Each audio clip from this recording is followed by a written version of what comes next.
ایسا بھی نہیں کہ ہم خود پر ہونے والے ہر طنز یا ہر تنقید کو ایسے ہی کسی دل جلے کے دل کی بھڑاس سمجھ کر نظر انداز کر دیتے ہیں۔ ہم ہر مثبت تنقید کو اپنی اصلاح کے لیے استعمال کرنے کی کوشش کرتے ہیں اور ہر تجویز کو سرعام میں بہتری لانے کے لیے زیر غور لاتے ہیں۔ اور صرف یہ بھی نہیں، ہم ٹیم سرعام سے بالواسطہ یا بلا واسطہ منسلک لوگوں پر بھی گہری نظر رکھتے ہیں کہ کہیں ان کے کسی غلط فعل کی وجہ سے کسی کو ہم پر انگلی اٹھانے کا موقع نہ ملے۔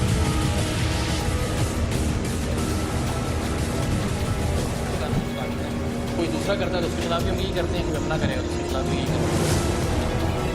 ہم میں سے کوئی غلطی کرے یا ہمارے نام پر کوئی دو نمبری ہو، ہم نے اسے چھپانے کی بجائے ہمیشہ اسی طرح سے بے نقاب کیا جیسے ہم دوسروں کے جرائم سے پردہ ہٹاتے ہیں۔ ہم گندگی کو قالین کے نیچے چھپانے پر یقین نہیں رکھتے، گندگی کو مکمل طور پر صاف کرنے کا عزم رکھتے ہیں اور اس کے لیے گندگی کا نظر آنا ضروری ہے۔ آج بھی سرعام کی اصلی ٹیم سرعام کی نقلی ٹیم کو بے نقاب کرنے جا رہی ہے۔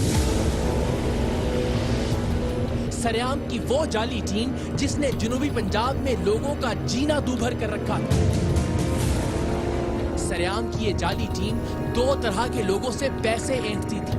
ایک وہ جو 2 نمبر کے دھندے چلا رہے تھے، یہ لوگ انہیں اس بات کی دھمکی دے کر ان سے پیسے لیتے تھے کہ اگر پیسے نہ دیے تو ہم اقرار الحسن کو بلا لیں گے۔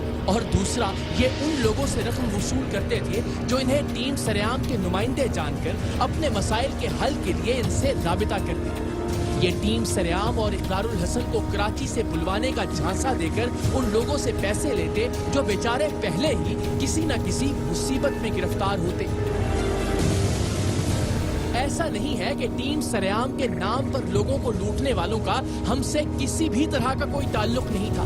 یہ لوگ ابتداً ٹیم سرعام کے مقامی انفارمرز کے ساتھ ہم سے ملے تھے، کیونکہ یہ جنوبی پنجاب میں جاری مختلف گندے دھندوں کی خبریں ہمارے انفارمرز تک پہنچاتے تھے۔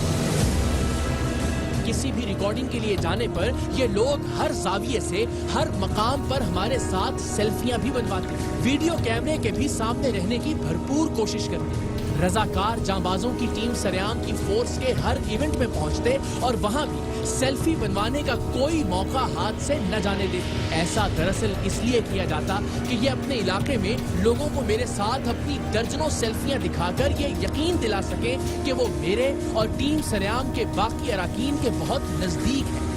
ان کی کوشش ہوتی کہ سرعام کے کسی پروگرام میں ان کی کوئی جھلک نظر آ جائے تاکہ وہ اس کلپ کی بنیاد پر لوگوں کو بلیک میل کر سکیں، یہ کہہ کر کہ ہم ٹیم سرعام کا حصہ ہیں، جب چاہیں گے تم پر چھاپا پڑوا دیں گے۔ سو غلط اور 2 نمبر کام کرنے والے لوگ 5-10 ہزار دے کر اپنی جان چھڑوانے میں ہی عافیت جانتے ہیں۔ یہی تصویریں اور کلپ دکھا کر یہ مدد کے طلبگار لوگوں کو بھی یقین دلاتے کہ ہم آپ کا مسئلہ کراچی میں ٹیم سرعام تک پہنچا بھی سکتے ہیں اور اس مسئلے کے حل کے لیے ایک فون کال پر انہیں بلا بھی سکتے ہیں، لیکن اس کے لیے ٹیم سرعام کے آنے جانے کا خرچہ اور رہائش وغیرہ کے تمام اخراجات آپ کو ادا کرنا ہوں گے۔ بلیک میلنگ کا شکار کوئی لڑکی ہو یا کسی کے ظلم کا شکار کوئی مظلوم، اسے اپنے تمام مسائل کا حل اسی میں نظر آتا کہ وہ پیسے دے کر ٹیم سرعام کو بلا لے اور وہ آ کر اسے اس کے مسائل سے نجات دلائے۔ خدا معلوم یہ معاملہ کتنے عرصے سے جاری تھا اور نہ جانے کتنے لوگوں سے ڈرا کر یا پھر انہیں امید دلا کر کتنی رقمیں دی گئی تھی، لیکن 2 نمبری کا کام زیادہ دیر چل نہیں سکتا۔ جنوبی پنجاب سے ہمیں اکا دکا خبریں تو آنا شروع ہو گئی تھیں کہ کوئی وہاں ٹیم سرعام کے نام پر بلیک میلنگ کا بازار گرم کیے ہوئے۔ ابتداً ہمارے سامنے کوئی نام نہیں تھا، لیکن پھر ایک خاتون اور ایک مرد کا نام بھی ہمارے سامنے آ گیا۔ یہ وہی لوگ تھے جن سے ہمارے مقامی انفارمرز نے ہمیں ملوایا تھا، لیکن سوال یہ تھا کہ آخر ان لوگوں کو پکڑا کیسے جائے۔ اب سے پہلے ٹیم سرعام کو 2 مرتبہ ایسی صورتحال کا سامنا رہا۔ ایک تو سرعام کے ابتدائی ایام میں جب ہمارے انفارمر اور 2 کیمرہ پرسنز نے مل کر سرعام کی ایک جعلی ٹیم بنا لی تھی اور مختلف جگہوں پر چھاپے مار کر پروگرام نشر نہ کرنے کے عوض ان لوگوں سے پیسے بٹورنے لگے تھے۔ ہم نے ان لوگوں کو بھی محض شکایات یا سنی سنائی باتوں پر نہیں پکڑا تھا، ہم نے ان کے گرد ایک پورا جال بنا تھا، اپنے ایک انفارمر کو اس جعلی ٹیم میں شامل کروایا تھا جس نے ان لوگوں کو جعلی آئل کی ایک دکان کی جعلی خبر دی تھی۔ یہ دکان ہی دراصل ان لوگوں کے لیے ہمارا شکنجہ تھی، جہاں ہم نے پہلے سے کئی خفیہ کیمرے نصب کر رکھے تھے۔ بہرحال اس سارے آپریشن کے اختتام پر ہم نے سریام کی اس جعلی ٹیم کے سب سے اہم کارندے کو اس جھوٹ موٹ کی جعلی آئل والی دکان سے رشوت لیتے ہوئے رنگے ہاتھوں پکڑ لیا تھا۔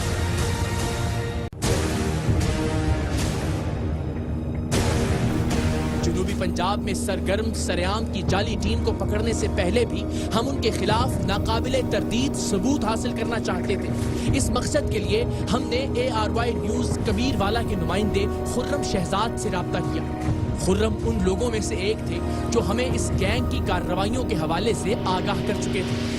ہم نے ان سے درخواست کی کہ وہ سریام کی اس جعلی ٹیم کے خلاف ایک جال بنیں۔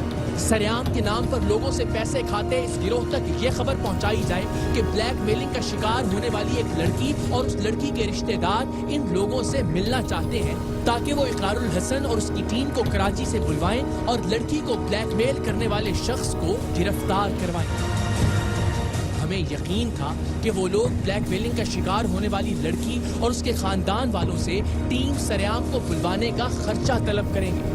حالانکہ یہ بات واضح ہے کہ ٹیم سریام سمیت کوئی بھی کسی بھی میڈیا ٹیم کے نام پر یا کوئی بھی صحافی اگر آپ کی داد رسی کے لیے آپ سے پیسے طلب کر رہا ہے تو یہ سمجھیں کہ بس وہ محض آپ کو دھوکہ دے رہا ہے۔ پروگرام سریام کی ٹیم کے تمام سفری اور رہائشی اخراجات ARY کی ذمہ داری ہے اور اس کے لیے ہر سال ایک خطیر بجٹ مختص کیا جاتا ہے۔ ہم تک خبریں اور اطلاعات پہنچانے والے بہت سے انفارمرز کو باقاعدہ ان کا معاوضہ ادا کیا جاتا ہے۔ اگر وہ ٹیم سریام کے لیے کوئی ریکارڈنگ کرنے کی غرض سے رشوت دیتے ہیں یا کسی طرح کا کوئی لین دین کرتے ہیں تو اس کی مکمل ادائیگی بھی ٹیم سریام کی جانب سے کی جاتی ہے۔ سو خدا کے لیے ٹیم سریام سے اپنی محبت اور ہم سے وابستہ اپنی امیدوں کو کسی بلیک میلر کے ہاتھوں استعمال نہ ہونے دیں۔ ٹیم سریام کسی بھی پروگرام کو ریکارڈ کرنے اور پھر اسے نشر کرنے کا فیصلہ صرف اور صرف میرٹ پر کرتی ہے، لہٰذا خدا کے واسطے ایسے عناصر سے آپ خود بھی ہوشیار رہیے۔ ہم گاہے بگاہے ان افراد کو کیفر کردار تک پہنچانے کے لیے اور عوام الناس کو آگاہ رکھنے کے لیے اپنے حصے کی کارروائیاں بھی کرتے رہیں گے۔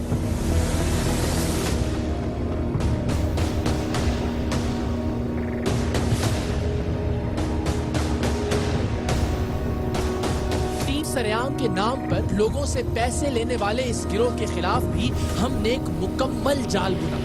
بلیک میلنگ کا شکار لڑکی کا ایک کردار تخلیق کیا گیا، اس کا کزن بنایا گیا، حتیٰ کہ بلیک میلر کے کردار کے لیے بھی ٹیم سریام کے ایک جانباز کو تیار کیا گیا۔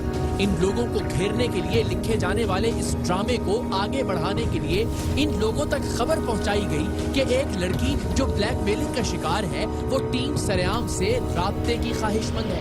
ان لوگوں نے بغیر کوئی وقت ضائع کیے لڑکی کا کزن بننے کی اداکاری کرنے والے ہمارے نمائندے کو میسج بھیجنا شروع کر دیے کہ آپ بے فکر ہو جائیں۔ اب یہ لوگ مسلسل ہمارے کھڑے کیے گئے کرداروں سے رابطے میں تھے۔ ایک فون کال پر جعلی ٹیم سریام کے سرغنہ عمر دراز نے ہمارے حقیقی نمائندے یعنی لڑکی کا کزن بننے کی اداکاری کرنے والے کو بتایا کہ ہم نے آپ کا بلیک میلنگ کا کیس کراچی بھیجوا دیا ہے جس پر ٹیم سریام جلد کارروائی کرے۔